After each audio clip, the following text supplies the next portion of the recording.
American president Donald Trump പ്രഖ്യാപിച്ച Hormuz നാവിക ഉപരോധം ആരംഭിച്ചു. ഇന്ത്യൻ സമയം രാത്രി 7:30 ഉപരോധം തുടങ്ങിയത്. ഇറാൻ തുറമുഖത്തിനും തുറമുഖത്തേക്ക് വരുന്ന കപ്പലുകൾക്കുമാണ് അമേരിക്കയുടെ ഉപരോധം. അമേരിക്കയും ഇറാനും തമ്മിലുള്ള പ്രശ്നങ്ങൾ പരിഹരിക്കാൻ വീണ്ടും ശ്രമിക്കുമെന്ന് പാകിസ്ഥാൻ പ്രധാനമന്ത്രി ഷെഹബാസ് ഷെരീഫ് വ്യക്തമാക്കി. ഇന്റർനാഷണൽ ഡെസ്കിൽ നിന്ന് പി ജെയിംസ് വിവരങ്ങൾ നൽകാനായി ചേരുന്നുണ്ട്. പി ജെയിംസ്, ഈ അമേരിക്കൻ പ്രസിഡന്റ് പറഞ്ഞ ഹോർമുസ് ഉപരോധം ആരംഭിച്ചിരിക്കുകയാണ്. പക്ഷെ നമുക്കറിയാം, ഇപ്പോൾ നടക്കുന്നതൊക്കെ അന്താരാഷ്ട്ര നിയമങ്ങളുടെ ലംഘനമാണല്ലോ. പിന്നെ ഇതെങ്ങനെ സാധ്യമാകും? യഥാർത്ഥത്തിൽ അമേരിക്കൻ പ്രസിഡന്റ് ഡൊണാൾഡ് ട്രംപ് ഇറാനെ കുറ്റപ്പെടുത്തിക്കൊണ്ടിരിക്കുകയായിരുന്നു ഇപ്പോൾ ഹോർമുസ് കടലിടുക്കിന്റെ പേരിൽ. അത് പൂർണ്ണമായി തുറക്കണമെന്നാണ് നേരത്തെ ആവശ്യപ്പെട്ടത്. ഇപ്പോൾ അത് പൂർണ്ണമായി അടച്ച് നാവിക ഉപരോധം ആരംഭിച്ചിരിക്കുകയാണ് അമേരിക്കയുടെ നാവികസേന ഹോർമുസ് കടലിടുക്ക് വളഞ്ഞു വെച്ചതിന്റെ ദൃശ്യങ്ങൾ വലിയ രീതിയിൽ പുറത്തു വരുന്നുണ്ട്. പക്ഷെ ഇറാൻ അതിനെതിരെ പറഞ്ഞിരിക്കുന്നത് ഇത് ഡേഞ്ചർ സോണിലാണ്. ഹോർമുസ് കടലിടുക്കിൽ കടന്ന് അമേരിക്ക നടത്തുന്ന നാവിക ഉപരോധം ഇല്ലീഗലാണ്, അനധികൃതമാണ്, അത് ഒരു തരത്തിലും അംഗീകരിക്കില്ലെന്ന് ഇറാനും പറയുന്നു. ഇപ്പം മുഖാമുഖം യഥാർത്ഥത്തിൽ 2 ആഴ്ചത്തെ വെടിനിർത്തൽ പ്രഖ്യാപിച്ചിട്ടുണ്ടെങ്കിലും ഒരുപക്ഷെ വെടിനിർത്തലിനെ മറികടന്ന് 2 രാജ്യങ്ങളും വീണ്ടും അമേരിക്കയും ഇറാനും കടലിൽ ഏറ്റുമുട്ടുന്ന അവസ്ഥയിലേക്കാണ് കാര്യങ്ങൾ പോയിക്കൊണ്ടിരിക്കുന്നത്. ലോകം കാതോർത്ത് നിൽക്കുകയാണ്. ഇപ്പോൾ അല്പസമയം മുമ്പാണ് ബ്രിട്ടന്റെ പ്രധാനമന്ത്രി പാർലമെന്റിനെ അഭിസംബോധന ചെയ്തുകൊണ്ട് പറഞ്ഞത് ഒരു തരത്തിലും അമേരിക്ക ഇത് തടഞ്ഞു വെക്കുന്നതിന്, ഹോർമുസ് കടലിടുക്ക് തടഞ്ഞു വെക്കുന്നതിന് ഒരുപക്ഷെ ഇറാനും ചെയ്യുന്നതിന് ഒരു തരത്തിലും ബ്രിട്ടൻ അനുകൂലിക്കുന്നില്ല. ട്രംപിന്റെ നടപടിയോട് അനുകൂലിക്കുന്നില്ലെന്ന് മാത്രമല്ല, ട്രംപ് ആവശ്യപ്പെട്ട പോലെ ബ്രിട്ടന്റെ നാവികസേനയെ അങ്ങോട്ട് ഹോർമുസ് കടലിടുക്കിലേക്ക് അയക്കാൻ ഉദ്ദേശിക്കുന്നില്ല എന്ന് പറഞ്ഞുകൊണ്ട് ബ്രിട്ടൻ അമേരിക്കയുടെ ആവശ്യം തള്ളിയിരിക്കുകയാണ്.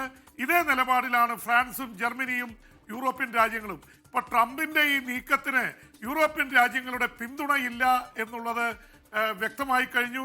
അതുകൊണ്ട് തന്നെ ട്രംപ് അതിനിടയ്ക്ക് പറഞ്ഞിരിക്കുന്നത് ഏതെങ്കിലും കപ്പലുകൾ, ഇറാൻ കപ്പലുകൾ നാവിക ഉപരോധത്തെ തകർക്കാൻ വന്നാൽ അവരെ മുഴുവൻ ഇല്ലാതാക്കുമെന്നാണ് പറഞ്ഞിരിക്കുന്നത്. അതിന് കാരണമായിട്ട് പറഞ്ഞത് വെനിസ്വേലയിൽ ഡ്രഗ് മാഫിയ, മയക്കുമരുന്ന് മാഫിയ മുന്നോട്ട് പോയപ്പോൾ അവരുടെ ബോട്ടുകളൊക്കെ അമേരിക്ക തകർത്ത് കളഞ്ഞു, ആ രീതിയിൽ തകർത്ത് കളയുമെന്ന ഭീഷണി മുഴക്കിയിട്ടുണ്ട്.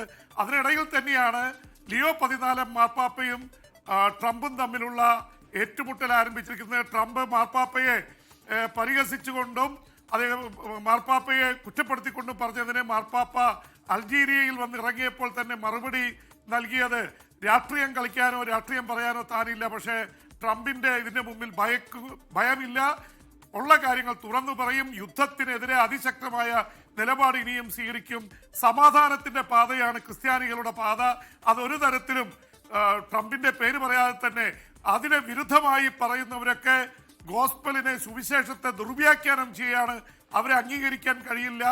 ഇറാനെയും അതുപോലെ തന്നെ വെനിസ്വേലയെയും അമേരിക്ക ആക്രമിച്ച രീതി ഒരു തരത്തിലും അംഗീകരിക്കാൻ കഴിയുന്നതല്ലെന്ന് മാർപ്പാപ്പ പറഞ്ഞതോടെ ഒരുപക്ഷെ 140 കോടി ക്രൈസ്തവരുടെ തലപ്പത്തുള്ള മാർപ്പാപ്പ അമേരിക്കയുടെ പ്രസിഡന്റിനും ഭരണകൂടത്തിനുമെതിരെ വന്നത് ലോകമെമ്പാടും വലിയ ചർച്ചയായി മാറിയിരിക്കുകയാണ്. എന്തായാലും നാവിക ഉപരോധം എവിടെ ചെന്ന് എത്തുമെന്നറിയില്ല.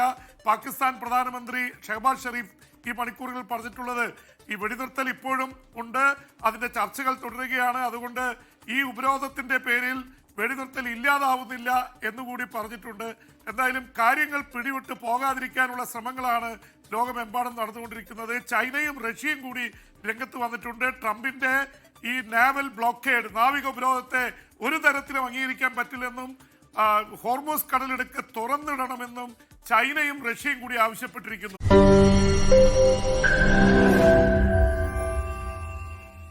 ലോകത്തെവിടെയായാലും ഏത് സമയത്തും 24 വാർത്തകളും ഓഗ്മെന്റഡ് റിയാലിറ്റി പാക്കേജുകളും എക്സ്പ്ലെയിനറുകളും വിശദമായി കാണാൻ ഞങ്ങളുടെ യൂട്യൂബ് ചാനൽ നിങ്ങൾക്ക് സബ്സ്ക്രൈബ് ചെയ്യാം.